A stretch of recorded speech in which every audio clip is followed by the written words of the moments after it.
Hi guys, it's Any aka the Knock Trader, your friendly neighborhood swing trader, and I'm back again with another video. And in this video I'm going to be talking about my one swing trade of April 2019, BAE Systems. Let's get into the video.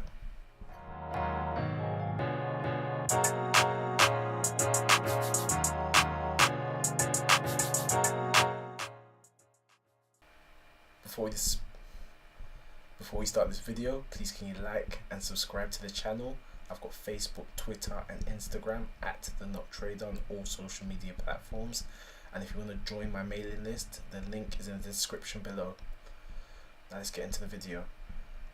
In this video I'm going to break down my analysis into the 7 parts that I mentioned in my previous video on the 7 steps I take before entering the trade. If you can check that video, the link's in the top right hand corner. Now the first steps I'm going to take, I'm going to look at the price and liquidity. So the price of BAE Systems is $4.69 at this moment in time, which is on the cheap side, which is kind of good, but it's not a penny stock, and it's a well-established company, so the price isn't too much of an issue. There's a lot of liquidity in this market.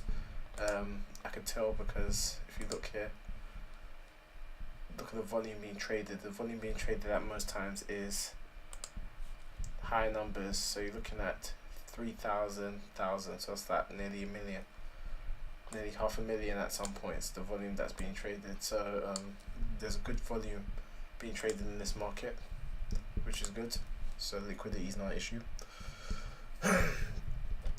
Top down, the fundamentals, let's go into the fundamentals. Now there's an article actually let me open up this article by Samuel Leach. He's a successful trader from Watford, and he wrote an article actually about BAE Systems that kind of corroborated my technical analysis. He said that there's a lot of brokers that are giving BAE Systems a £5.30 to £6 rating, which is really good.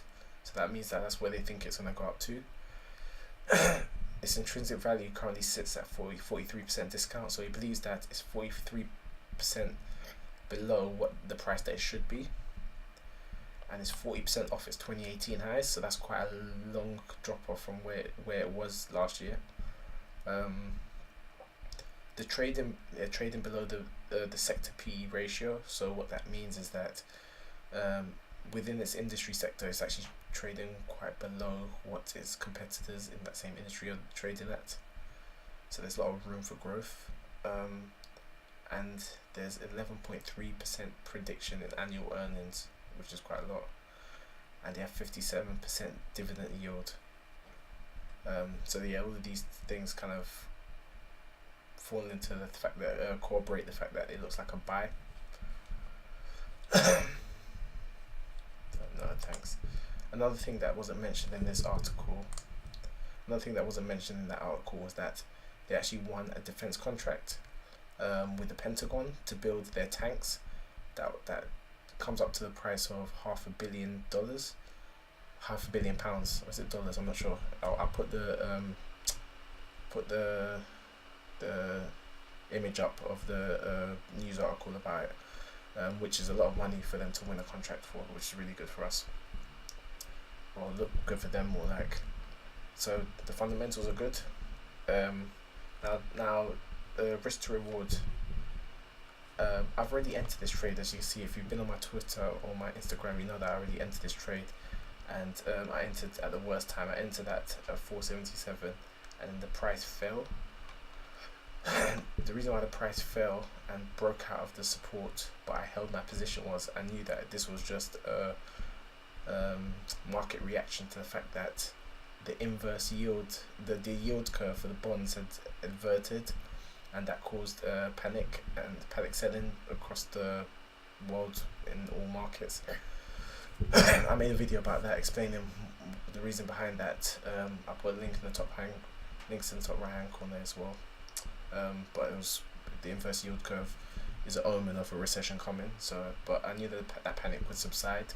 Well, I didn't know, but I thought it would, so I held my position, even though I would have normally set a stop loss just below the support line. I thought it would come back up.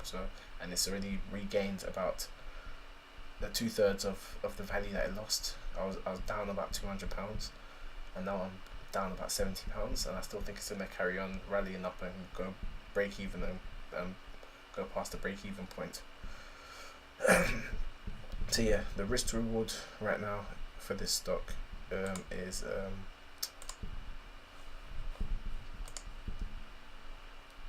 as you can see here, I've already entered the details for the stock. I've gone long on it, strong fundamentals and ascending channel pattern. Stop loss is at 450, entries at 477, and the limit's at 520. So the limit's quite reserved. I've set the limit below where the industry estimates thinks that the price is going to go. They said it might go up to $530 to $6, but I'm going to and exit before that. And the risk to reward is 1.59. Now, if you remember me saying anything less than 1.5, I don't really waste my time with. So 1.59 is just on the cusp, but that's because I've set a lower stop loss. If I set a higher stop loss, it would have been oh, that's not serious. It would have been a better risk reward, but as the price goes up, I'll move the stop loss accordingly, so that I can lock in some profits, or at least mitigate risk. So top down approach now. So as I've said before, the top down approach is where you look at it from a macro level, so at weekly charts, and then you keep going down until you get to a shorter time frame. So on the monthly charts, this doesn't really tell us much. Weekly chart actually looks like the price is descending. As you can see, that a 180-day simple moving average was acting as a support, and now it's gone above the price, and now it's acting as a resistance. Doesn't look good for the price, because at this time frame it looks like the price may be dropping, and the MACD and RSI looks undecisive. So the weekly's not really telling me much. If anything, it might tell me that price might be falling. On the daily isn't really telling me too much either. 180-day simple moving average curving down, which is not good, omen that price might be falling, but if it flattens out, then it might be beneficial, so I need to keep an eye on that. On the 4-hour chart, this is the chart that has the most information on it. As you can see here, I've plotted 3 parallel blue dotted lines, and those represent the supports and resistances for the ascending channel pattern.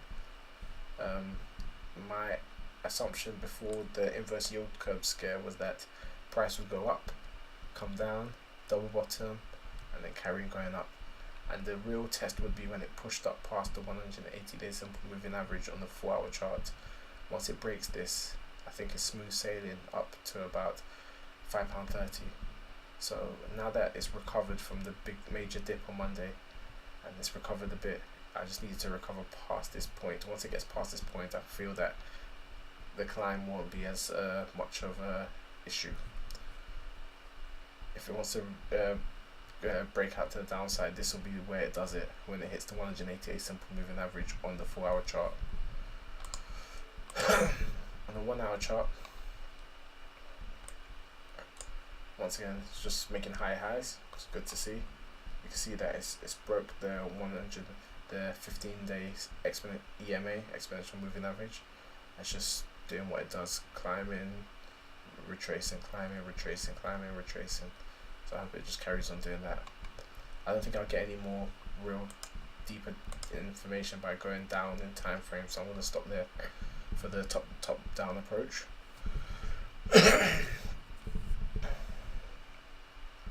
And yeah, so chart patterns and indicators, that all kind of melds into this analysis I've done with the technical analysis. When you do the technical analysis, the chart pattern and the indicators all play a part in the TA. Yeah, that's the 7-step process I've taken to reviewing BAE Systems. Just a pointer for you guys, BA can be Boeing if it's on the New York Stock Exchange, and BA ticker symbol is BAE Systems if it's on the London Stock Exchange. So you need to make sure you you make that different. You understand the differentiation, because there's a lot of stocks that have the same ticker symbols but on different stock exchanges. So you need to make sure that if you do want to enter a trade with BAE Systems, make sure that you haven't picked the wrong stock exchange and entered the position with Boeing, because that can easily be done because they have the same ticker symbol. You have to look at the stock exchange that it belongs to as well. So that's just a word of warning for you guys. Anyway, that's me, Not Trader, signing out.